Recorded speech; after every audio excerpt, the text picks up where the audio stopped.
छात्री मान द्वारा शांतिपूर्ण उपाय नीट पेपर लीक मामले रे तदंत पाई शिक्षा व्यवस्था रे सुधार पाई एवं त्रुटियुक्त परीक्षा कराउथुबा शिक्षा मंत्री धर्मेंद्र प्रधान को इस्तीफा पाई अनिर्दिष्ट काल पर्यंत आमरण अनुष्ठान चली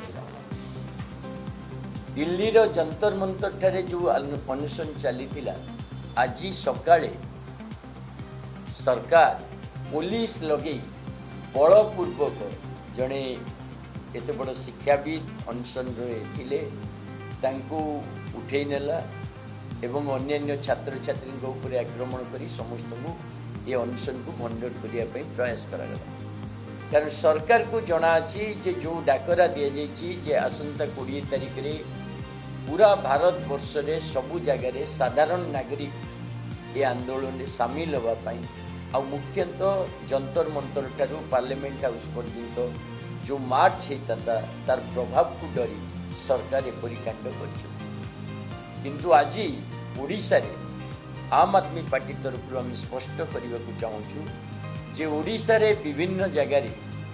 साधारण नागरिक तरफ छात्र छात्री तरफ जनसाधारण तरफ आसंता 20 तारिख रे जो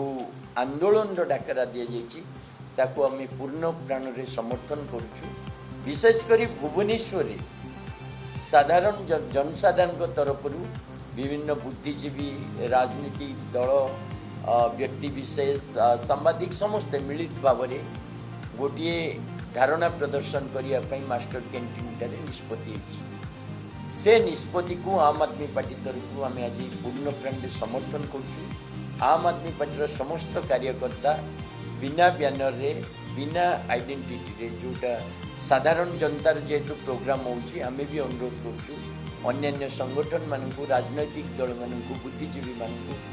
आसंतु मिलित भाव ये अत्याचारी सरकार रो प्रतिरोध करवा शिक्षा व्यवस्था को ध्वंस करने को चाहूबा भारतीय जनता पार्टी जो उद्देश्य ताको परास्त करवा एवं सोनम वांगचुक एवं छात्र छात्री मान द्वारा जो आंदोलन आरंभ होती ताको मजबूत करवा आ धर्मेंद्र प्रधान जो पर्यंत इस्तीफा न देते से पर्यंत कारण गोटे जो उत्तरदायी व्यवस्था आम कहे गोटे मंत्री टाइम रे 5 थर पेपर लीक होकर कौन कार्यानुष्ठान ना से जो भूमिका रही प्रश्न कर अधिकार रही आज सारा देश में साधारण नागरिक जो प्रश्न पचार से प्रश्न आसंता 20 तारिख रे लोअर पीएमजी रे भी पचरा आपण मान अनुरोध यही प्रेस वार्ता माध्यम जनसाधारण को भी अनुरोध आसंतु ये आंदोलन में जोग देवा सरकार को उत्तरदायी करवा छात्र छात्री को भविष्य सुरक्षा करवा शिक्षा व्यवस्था को मजबूत करवा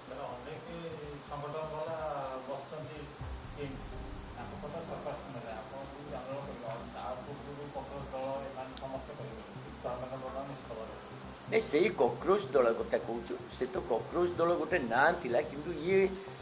ये प्रत्येक घरर समस्या जो घरे भी पिलाटी अच्छी पाठ पढ़ुची तार भविष्य समस्या मो कहते ये गोटे कौन व्यक्तिर समस्या नुह अनुष्ठान नुह ये सारा भारत वर्षर ओडिशावासी पिला मानकर भविष्यतर प्रश्न शिक्षा व्यवस्थार भविष्यतर प्रश्न त्रुटिपूर्ण परीक्षा हम ना नहीं तार प्रश्न से कौ संगठन माने अनशन रे बसचंती धारणा रे बसचंती मैटर करेनी समस्त को हाथ एकाठी करने पड़ो मजबूत करने पड़ो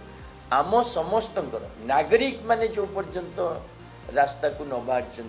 साधारण जनता जो पर्यंत आंदोलन को आग को न नहीं ये जो भ्रष्टाचारी आ पूरा अथॉरिटेरियन सरकार ये शुणव ना बोली आम जाचु किंतु ये सरकार को तैयारी करथिबा जनता जो सड़क को आसो शुणा को बाध्य हम ना जनता सरकार बदल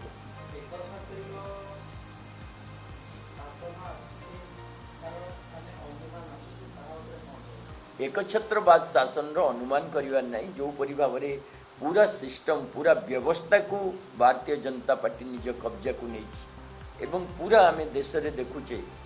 जे दिल्ली पुलिस कमिशनर को गतकाली ट्रांसफर कराला कारण आज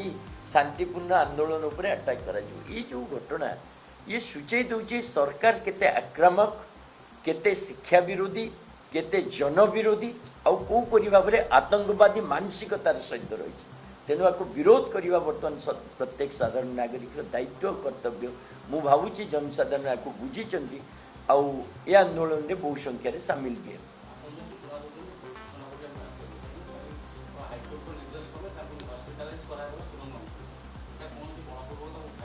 हाईकोर्ट निर्देश जदि आप पढ़ी हाईकोर्ट निर्देश में स्पष्ट रही जे प्रत्येक व्यक्तिर जीवन मूल्यवान एवं सोनम वांगचुक जीवन मूल्यवान से मेडिकल केयर नियाजो बलपूर्वक उठेवा 21 जन को बलपूर्वक उठेवा छात्र छात्री आक्रमण करवा आक्रमण करी गोटे शांतिपूर्ण आंदोलन को भंडूर करवा ये गोटे एकछत्रवादी मानसिकता ये कौन से आईन अदालतर निष्पत्ति नुह।